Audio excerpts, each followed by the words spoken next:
As you know, buying and building homes in the Austin area, it's expensive.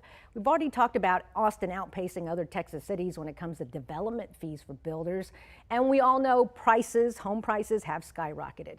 But a recent study by Florida Atlantic University ranked Austin as the second most overvalued housing market in the country. How true is this? Ashley Jackson, president-elect for the Austin Board of Realtors, joins us live this morning to dive into this study. Good morning, Ashley. Good morning. All right, so according to Florida Atlantic University, buyers in Austin pay not just a little bit more, but 67% more than they should.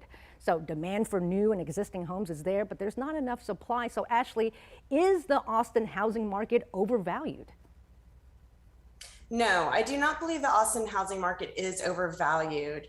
That study was based just on an increase in prices, but this isn't a speculative market. This is a demand-driven market. So the prices that buyers are having to pay for homes was based on the demand that they have created with a lower housing inventory. So we have a lot of buyers competing for a small amount of homes, and that is what drove up our prices. And we have a lot of buyers coming to our area because we have a lot of companies coming to our area. So this isn't speculation. These are people just like you and me who want to buy a home in the Austin area. That's right. Ashley, activity seems to have slowed a bit the past few weeks and months. There's more homes available to buy, and the number of days homes sit on the market has gone up. So how hot is Austin's housing market right now? It is still a hot market. So we are getting close to our pre-pandemic levels of housing inventory available for buyers to choose from. So it's actually a great time to buy right now. We have a little bit of an increase in supply, which takes the edge off of our market. We have been in a fever pitch for the past few years, and that's just subsiding a little bit with the higher interest rates. So buyers should have an easier time getting a home under contract. Instead of one home being available in a neighborhood for sale, like we've seen for the past few years, you may have more to choose from, 2 to 5 perhaps. So this is actually a great time to buy. Homes are still getting multiple offers, and that will vary by neighborhood. So we do still have great demand in our area. So Ashley, have you seen any relief for buyers and sellers after having said all that the demand is still hot and our market is still sizzling?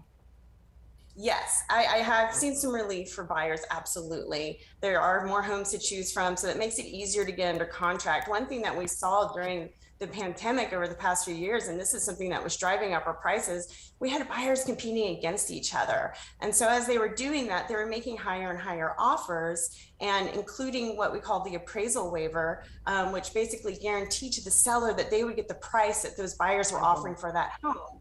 Right. And so that set our prices a lot higher. So we have a little bit less of that in the marketplace. A buyer may be able to get a home under contract without having to waive those contingencies. So making this a really excellent time to buy. And it's also the summer. It's a little bit sluggish right now, just like it is every year. You know, there's seasonality to our market, and that's true right now as well. Okay, Ashley. So we hear the term housing bubble being tossed around all the time. So here's a $1 million question.